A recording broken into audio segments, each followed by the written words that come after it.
Life Lessons, Safer Communities workshop viewers. My name is Patricia, and I'm here with my co-facilitator, Derek. Hello. And we have Stevie. Hi. We have Jaden, who looks very relaxed there and chill. We have Amin, who is also chill. Wave, Amin, wave. Thank you. We have Tajon. And we have Sierra and Neela. Hey. And we have Julian.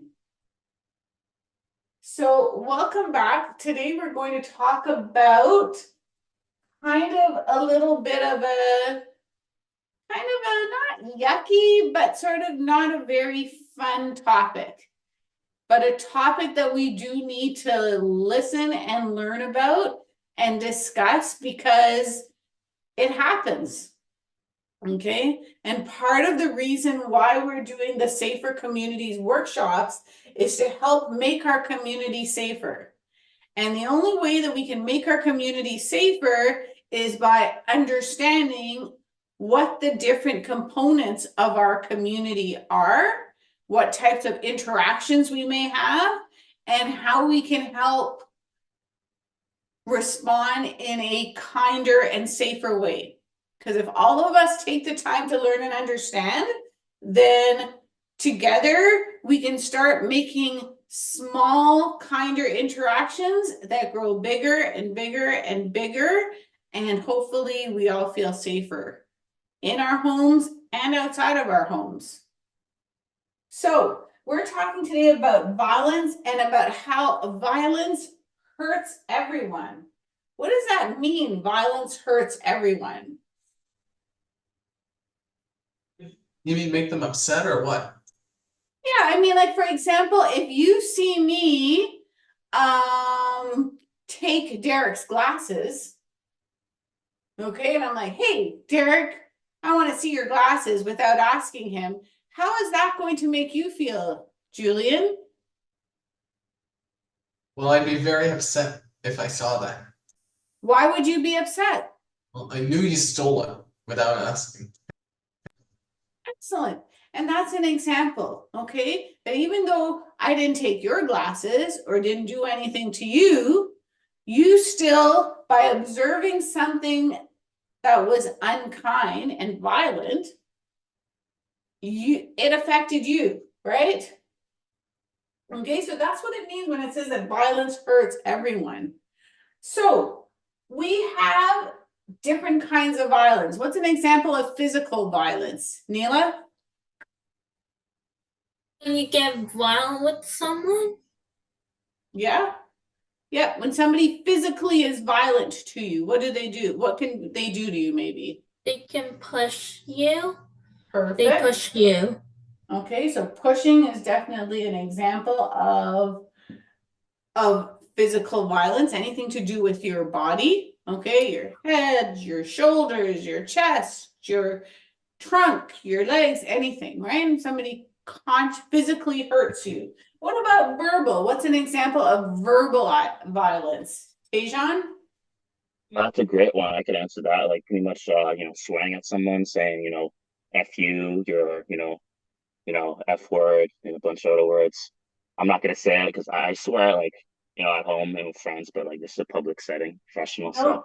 You know what I mean? I do.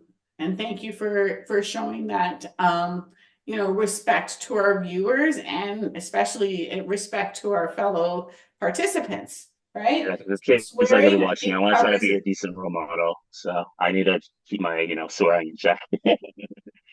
That's spoken like a responsible young adult. Be like me, I don't want to hear that word again, but why did I hear it in some comedy movie or so or something? Yeah, we're going to go talk a little bit about that in a bit. Okay, Julian, so hold that thought. What about emotional violence? What does emotional violence mean, Sierra? It means if somebody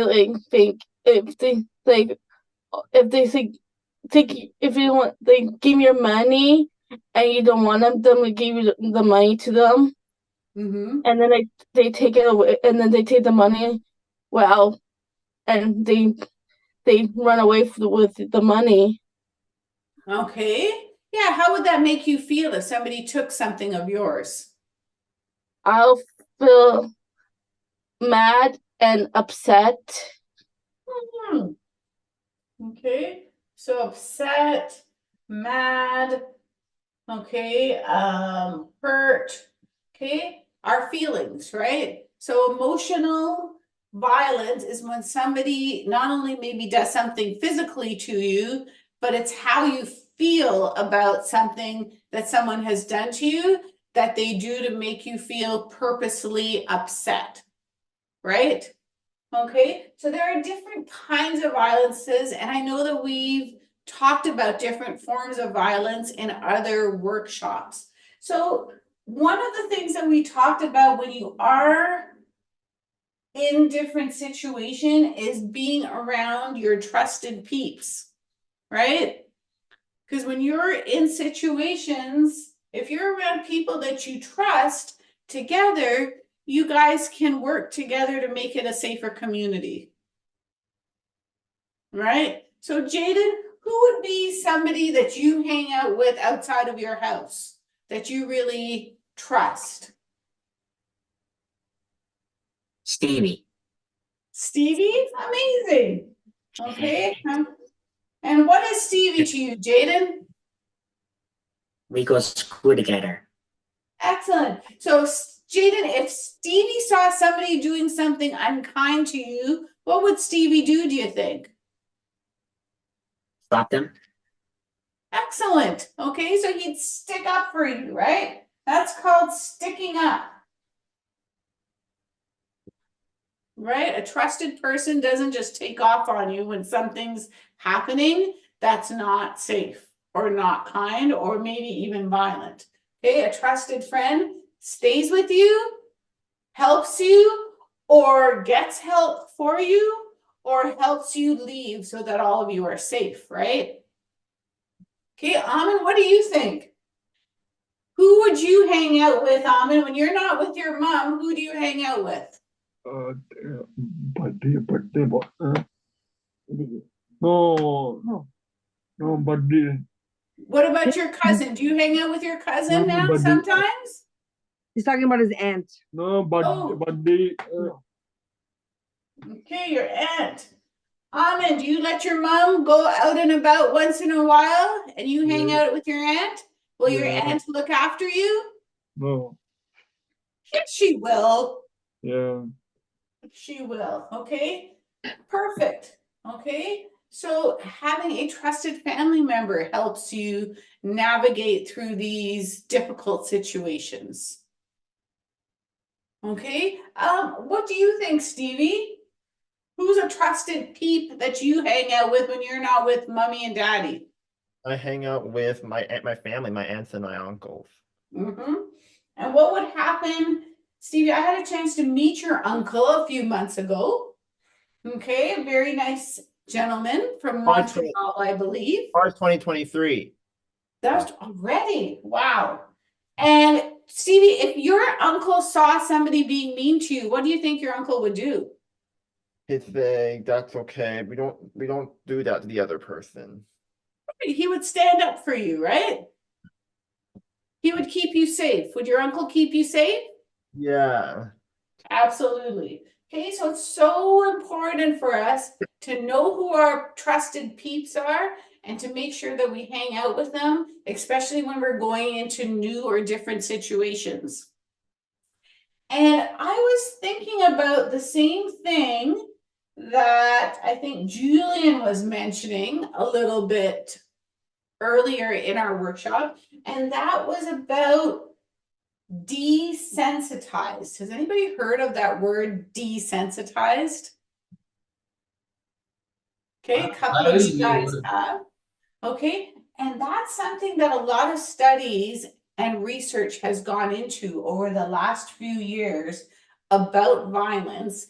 And they're suggesting that sometimes when a person is watching like on TV or listening to music or playing games or checking out social media, and they see a lot of things that are unkind things that happen to people, that suddenly they don't get that shock value when something real happens.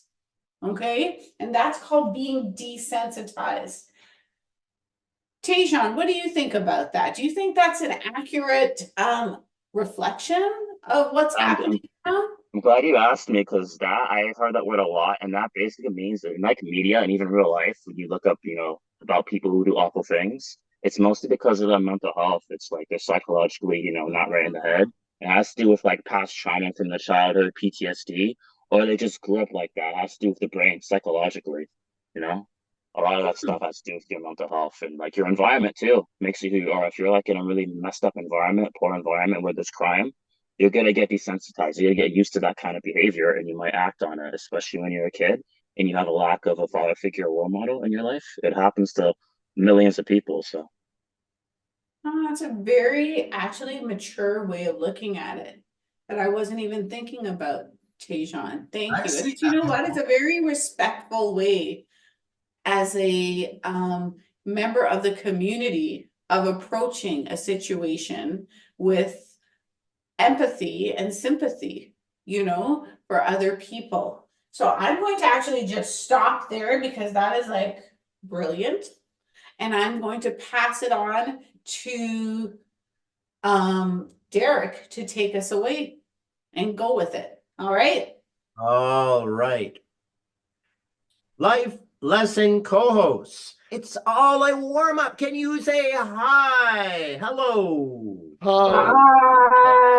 Hello. We can go on. Hi. Hello. Okay.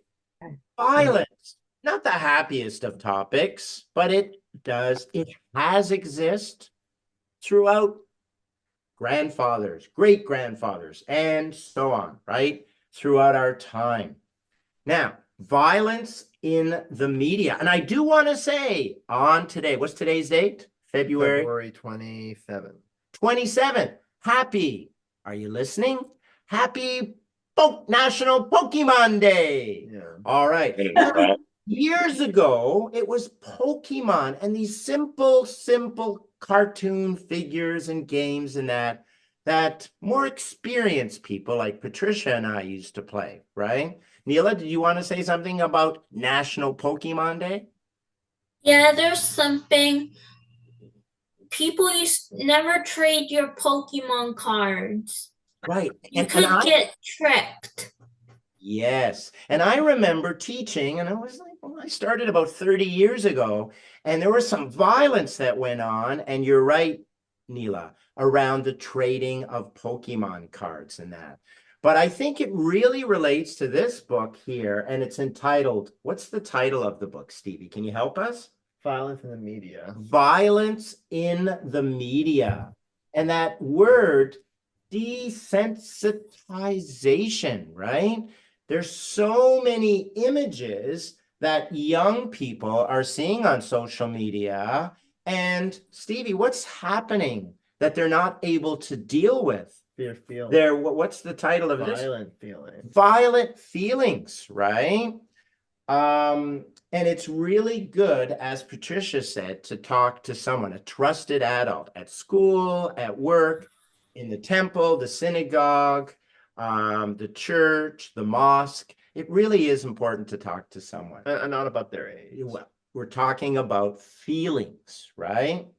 Okay, so with that said, I would like you to get a piece of paper, viewers and co-hosts, and to write down words that, well, look like this. What word is this, Stevie? Violence. Violence.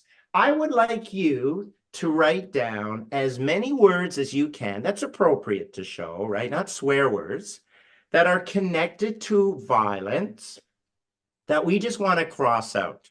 And I've done this activity, and it's a way of dealing with, right? I've even had violent words, right? And I've had my students, and they rip them up, bad words that make people feel bad. And where do you think that they put these bad words, co-hosts? Where do we put something that we don't want to see again? Garbage. the garbage. Or in the United States, they say the trash. Or in England, you know what they say? What? The rubbish bin. I've heard that before. I've heard it all different ways. That's right. Anyway, So so Canada, I know what all the flags look like. yeah, I thought you would like that one, Julian. Okay, That's so cool. It's like my finish line at the race. all right, so Julian, we're gonna let some people get their thinking caps on. So put your thinking caps on, tie it in the back, not too tight, right? And print the word down. It could be a drawing, and then just cross it out. we can It's go- no good. we can So go- we're gonna put on. Sorry to cut you off, Stevie. What are you gonna say? Go ahead. we can go out the capital city. Yeah, because, well, we were in a place and it was violent. So Stevie and I are going to go first, okay? All right.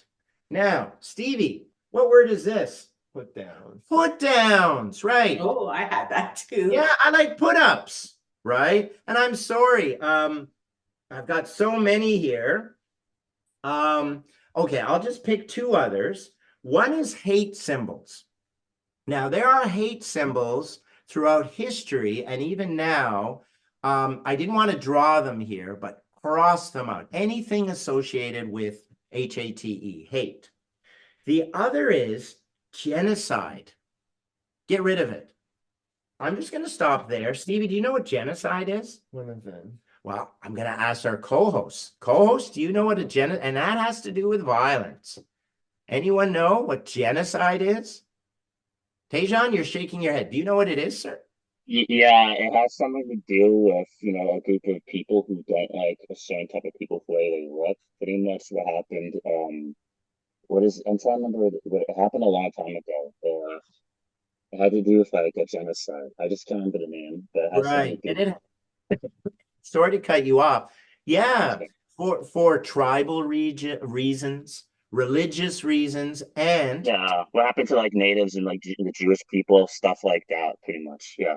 right, not allowing people to be who they are, right? Not to be with people they're taken from their families. I've seen that. Sorry, I've Julian? seen that with slaves also. Yes, that's right. Okay, I've given good job, Stevie. Does anyone else have any words? Jaden, go ahead. Thank you, Stevie. That was great. It's like I saw LeVar Burton and Ed Asner in Roots, some show about slaves. Right. That's a great show. Okay, so Julian, we're just gonna let Jaden. Jaden had his hand up. Jaden, go ahead, sir. Oh, he sent it in the chat. He said, Oh, he said it in the pushing chat. and Okay. yeah, pushing and hitting, bullying and war. Pushing, hitting, bullying, and war. Wow.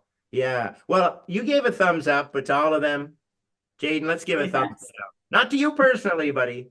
Okay. All right. Hey, can everyone give a thumbs down to what Jaden said?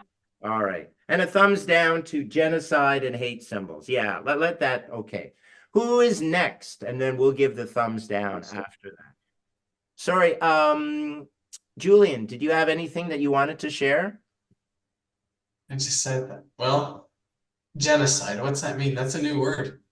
Yeah, it's spelled Genocide, and as Tejan so eloquently said, it's a group of people who don't like another group of people, and Julian and other co-hosts, they literally want to get rid of them. Like they don't want them anymore living on the planet, right? And it has happened and is still happening in some countries. That's like from Roots. So Well, yeah, it goes, but it's one where for religious, tribal reasons, and Too many people on the planet. well, Race reasons too. that's not a Ethnicity, good that's reason to get rid of people. I'm sorry, Tejan. Yes. Race reasons like ethnicity, that's a huge factor in it too. Yes, that's right. Does that make sense, Julian? oh yeah, that's like saying I want them off that earth, like dead.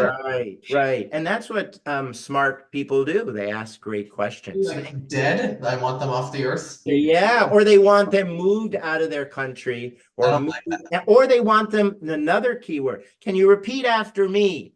Say assimilation. Assimilation.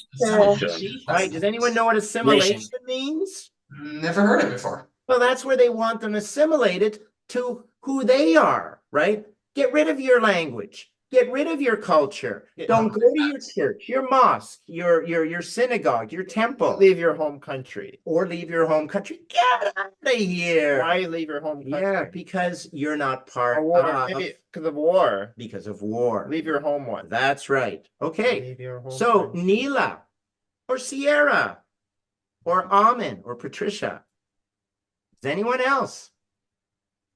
I could go if no one's Yeah, gonna go. Ratejan, go ahead, please. Okay, I have a few. I wrote down harmful content. Um, that's one of them. Substance abuse, physical abuse, verbal abuse, war crimes, and racism. Pretty much what we discussed. Well, first and foremost, your printing looks really neat there, I must say, sir. And Thanks. also harmful content and substance abuse. What is substance abuse? Can you let our viewers know what, and co-hosts, what's that? Yeah, it's a lot of things. That basically like people who drink alcohol, who are alcoholics, and people who do, drugs and have like addictions to those things. Yes. That's what comes to mind, substance abuse, and they do it to harm themselves, Okay. Can we stay on this? And Tejan, co-hosts, someone who has taken drugs, not like drugs from a doctor, but illegal or bad drugs, or someone who's drinking or drank a lot of alcohol and then they drive. Put your hand up if you think that's a violent act. Yeah, driving under influence, that's very bad because you're putting yourself in danger, drinking. other people in danger too, and your family. Right. Thank you. Right. Okay. Thank you, Tejan. Patricia? I put this one, and I think it's more now that I'm thinking about it. It's more of an emotional form of violence, and that's when somebody says someone is ugly. Because I think that sometimes that word, first of all, even when you say it, it makes you your body just really tenses. And I think that people are so focused nowadays through social media, through, just being in social surroundings as to what appearance is all about. And I think that it's so important to try and stay away from any, potential emotional, violence to another person by commenting or judging the way a person looks. Right. As we said in another show, connecting with a book, a really good book. Thank you, Patricia. That's really meaningful. Amen. Any words? Any with violence? Yeah. Well, violence. There is something called exclusionary behavior where you are not including someone, right? And then I also think of cyberbullying, right? Yes. And that's something else that we can talk about at another. So that's it for me, Patricia. Thank you. No, first of all, I just want to thank everybody for kind of stepping into outside of probably a little bit of your comfort zone with this particular workshop, because I know that we talked about a lot of different words and shared a lot of experiences that sometimes are difficult to talk about or make you feel a bit awkward or a little bit nervous. But I also want to applaud, first of all of our co-hosts and also our viewers for being brave enough and having the courage to press play for this particular segment of our workshops, because it's difficult sometimes to go and delve into areas that are hard or that are not warm and fuzzy feeling. But I think it's also important for us as members of our community to understand in a very small way, but simple way and accurate way about what's out there. Because when we understand a little bit about what's out there, we can identify what it is that we want to maybe stay away from. We can be advocates for safer communities like what we're doing right now. And, you know, hopefully we'll never have to do this, but hopefully if we are in a situation where we recognize that somebody else is a target of violent behavior, that we can stand beside them and we could be and work through it together, as opposed to letting somebody be by themselves and having to figure these things out for themselves. So thank you everybody for joining us for this segment. We're looking forward to seeing you next time, and have yourselves a wonderful, wonderful day. Take care. Yeah, have a good night, everyone. Bye. Bye. Bye. Bye.